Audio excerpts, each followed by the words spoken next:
मेरा ये शरीर छूट जाए, मेरा ये शरीर समाप्त हो जाए, ये भोले बाबा जी ने सुन, शिव जी ने स्वीकार कर। और भगवान शंकर के हृदय में बात लग गई कि सती चाहती है प्राणों को त्यागे, सती चाहती है कि प्राण छूट जाए। और बाबा ने स्वीकार कर लिया। बीच मार्ग में राम जी की परीक्षा लेने के लिए सती माता चली गई और आखिरी में ये हुआ कि भोले बाबा के उस स्नेह आनंद में, भगवान राम जी के आनंद में भगवान शिव समाधि में लीन हो जाते हैं और सती माता अपने पिता दक्ष प्रजापति के यहाँ यज्ञ में पहुंच जाती है।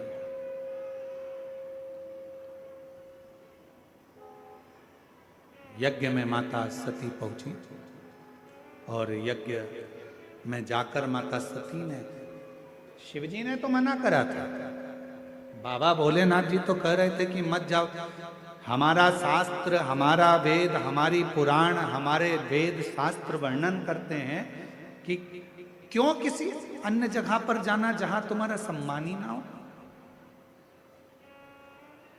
जहां पर तुम्हारा आदर नहीं है, सम्मान नहीं है, सत्कार नहीं। बाबा पर भरोसा, क्या नहीं देगा।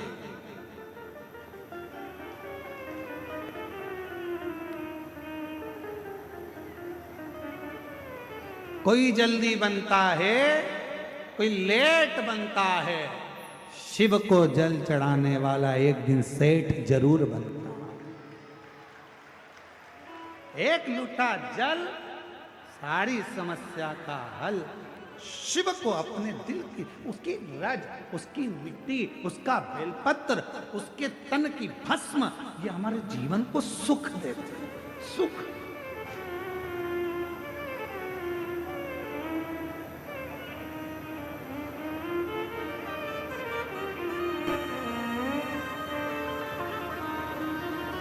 कितना सुंदर देवघर है, जरा इसका हम वर्णन करें आपके भाव। समिति इस कथा को करा रही है और इस कथा का भंडारा 13 तारीख से प्रारंभ हुआ, कल से। भक्त आ गए थे 10 तारीख से। 10 तारीख से पंडाल में लोग बैठना चालू कर दिए थे। तो हमारे पास में फोन पहुंचा, हम कथा कर रहे थे छत्तीसगढ़ में, कहे गुरुजी लोग आ गए हैं और अभी तक अपना भंडारा प्रारंभ नहीं हुआ है, कैसे होगा। हमने कहा चिंता मत करो, जिसके घर में लोग आए हैं वो स्वयं खिलाएगा, टेंशन मत करो। शाम की 6 बजी थी और शाम के 6 बजे कोई गांव नगर पड़ता है, कोई शहर एक और जिला कोई पड़ता है, इसी देवघर के पास में कोई एक स्मरण में नहीं आ रहा, हम जब आ रहे थे तो वहाँ पड़ा था, कोई बूढ़ा ढोरा करके ऐसा कोई मुन्ना, ऐसा कोई जिला पड़ता है। तो वहाँ से एक गाड़ी में पूड़ी और सब्जी भरकर कोई व्यक्ति आया अपनी 4 व्हीलर गाड़ी में और पूरे लोगों को खिलाकर अपनी गाड़ी लेकर वापस चले गए। फिर फोन पहुंचा, गुरुजी आज का भोजन तो ना जाने बाबा ने किसको भेज दिया था, वो करा कर चले गया। हमने कहा कल 11 तारीख है, उसकी भी चिंता मत करो, सब उसका है। 11 तारीख हुई, सवेरे कोई आया, दाल चावल बना कर लेकर आया, सब्जी और बैंगन का भरता, भक्तों को खिलाकर चले गए। शाम को फिर आया, ऐसे 9, 10, 11, 12 तारीख तक लगातार। ना जाने मेरा बाबा वैद्यनाथ किस रूप में आता था, लोगों को भोजन कराकर चला जाता था। उसको पहचान, उसको पहचान, उसके दरवाजे पर जाओ, देवघर दर्शन करने के लिए, मेरे वैद्यनाथ जी का दर्शन करने के लिए उसके मंदिर में जाओ, झोली पसार कर कुछ मांगो कि धन देना, दौलत देना, संपदा देना, बच्चे देना, ये देना, वो देना, ये सब मत मांगना। अगर देवघर में आए हो, अपने बाप के घर में आए हो और वैद्यनाथ जी के घर में आए हो, तो उससे कहना बाबा मैया के साथ हमारे घर, हमारे दुखड़े मिटाने साथ चल, तू रहेगा तो दुख कभी आएगा ही। तू है अजय, अगर तू है तो दुख नहीं आएगा। उसको विनय करो, निवेदन करो, विनती करो, देगा, लौटाएगा, खाली नहीं भेजेगा, दिए बिगर नहीं भेजते। कथा कर,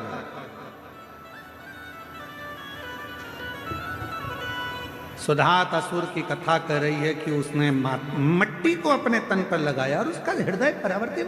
अब पार्वती जी जब उड़ जाती हैं तब सुधात शिव की आराधना करता है, पर सुधात की जो आराधना है, साधना है, वो भीतर से छुपी हुई,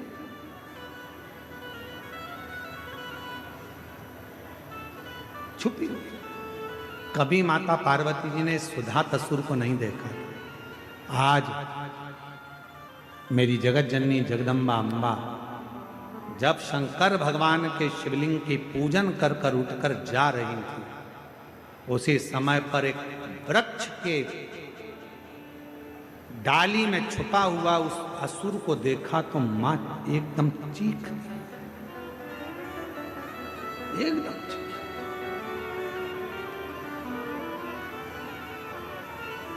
कितनी सुंदर बात है कि पार्वती जी तप कर रही हैं शिव जी को अपना बनाने के लिए, और सुधात जब भी तन पर मिट्टी लगाता था तो भोलेनाथ जी से एक ही बात कहता था कि जब भी मेरे प्राण जाएं तो आपके हाथों से जाए, मेरे प्राण छूटे तो आपके हाथों से छूटे।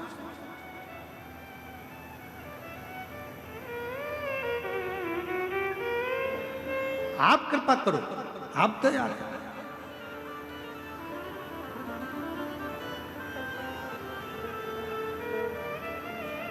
मेरे अगर प्राण जाएं तो आपके हाथों से। आप हमारे यहाँ देवास वाले चंदन सुनी जी बैठे हैं, ये जब भी सीओर आते हैं तो एक ही बात कहते हैं, बाबा जब जाते जाते कहते हैं बस इतना आशीर्वाद जरूर देना कि भोलेनाथ जी से कहते रहना कि वो देता रहे और हमको 12 ज्योतिर्लिंग में यजमान बनाता रहे। और हम इनको चंदन सोनी जी को हम ये बोलते और हम हंसते, ये बोले कि हम मुस्कुराए। हम कहे तुम बाबा से कहते हो कि बाबा जन, हाँ वही बना सकता है, किसी दूसरे की सामर्थ्यता नहीं कि वो बन जाए, वो बनाएगा तो बनाएगा। बहुत तेरी कृपा का क्या है भरोसा, कब किस पर हो जाए, जरा सी हम पर कर दो, जरा सी हम पर कर दो। आप भी बोलना, जिस पर भी हो गई तेरी कृपा करुणा हो, भव पार हुआ, भव पार हुआ। पापी हो चाहे जितना उसका भी बाबा उद्धार हुआ, उद्धार हुआ। गिद्ध अजामिल गणिका जैसे तेरे मन को भाए, जरा सी हम पर कर दो, जरा सी हम पर कर। तेरी कृपा, और तू कृपा करेगा तो दुनिया में ऐसा कोई काम नहीं है जो हो नहीं सकता। सबके हाथ जोड़कर देख लो, सबको प्रणाम कर कर देख लो, सबके दरवाजे पर घूम कर देख लो, सबसे विनय कर कर देख लो। अगर मेरे भोले बाबा जैसा कोई भोला मिल जाए तो जरूर बताना। इतना सरल, इतना सहज, इतना सरल, इतना सहज, उसे ना 56 भोग चाहिए, ना लड्डू पेड़ा चाहिए, उसे ना तुम्हारा दिखावा न चाहिए और ना उसको आडंबर चाहिए। उसको तो केवल एक लोटा जल देकर प्रसन्न किया जा सकता, एक लोटा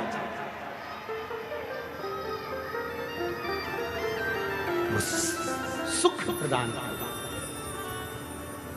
सुधात नाम का असुर मांगता था, बाबा मुझे कुछ नहीं चाहिए, ये मिट्टी में अपने तन पर लगा रहा हूं, बस इतना कृपा करना कि मेरे प्राण आपके हाथ के द्वारा छूटे, क्योंकि आप अगर प्राणों को मेरे छोड़ोगे तो मैं असुर होकर, राक्षस होकर प्रेत नहीं बनूंगा, मैं मरूंगा तो आपके धाम जाऊंगा। वही शिव ने कृपा करी।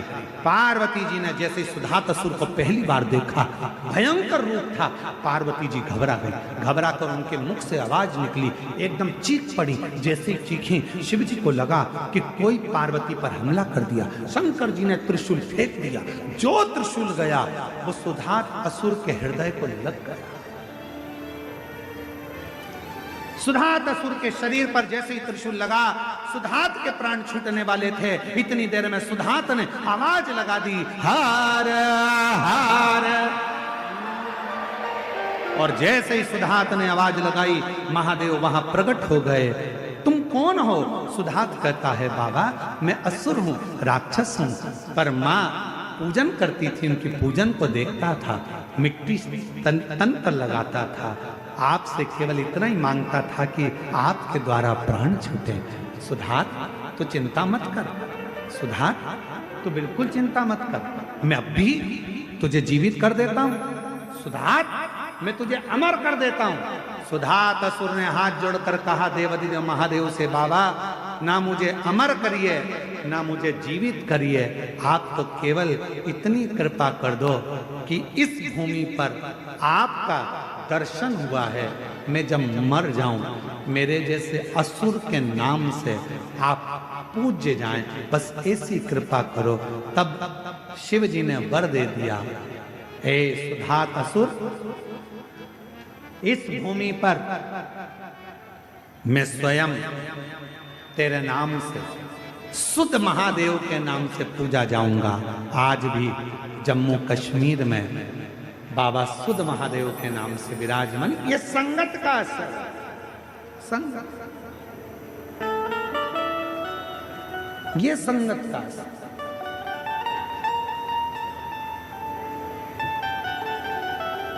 कितना फर्क पड़ता है संगत का, जरा देखिए। देवराज नाम के ब्राह्मण की संगत गड़बड़ हो गई थी, था ब्राह्मण कुल में जन्म लिया, पर संगत गलत हो गई थी, इसलिए प्रेत योनि में पड़ता, पर बच गया। माँ ने जो 1 लोटा जल चढ़ाया था उसका पुण्य मिल गया, और देवराज चोरी का धन लेकर शिव मंदिर में पहुंचा, शंकर के मंदिर में चोरी का धन लेकर बैठ गया। शिव पुराण कानों में पड़ गई, बेलपत्र के वृक्ष के नीचे प्राण छूट गए, और वही देवराज भगवान शंकर के धाम जाता है नंदी पर बैठकर। नंदी ब्राह्मण जिसकी धर्म पत्नी का नाम चंचुला था,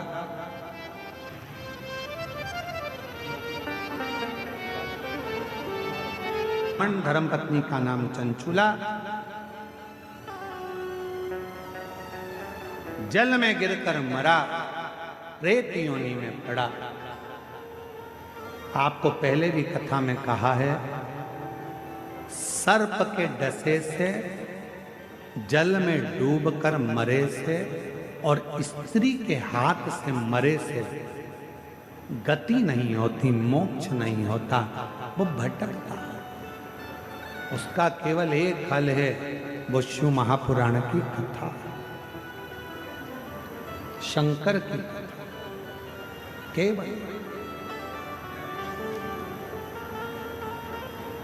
बिंदु प्रेत योनि में पड़ गया, भटकता। चंचुला देवी ने सुना कि मेरे गांव के लोग काशी जा रहे हैं, तो वो भी चली। काशी में स्नान कर कर आ रही थी, और कानों में शिव महापुराण की कथा सुनने को मिल गई। शिव पुराण की कथा है।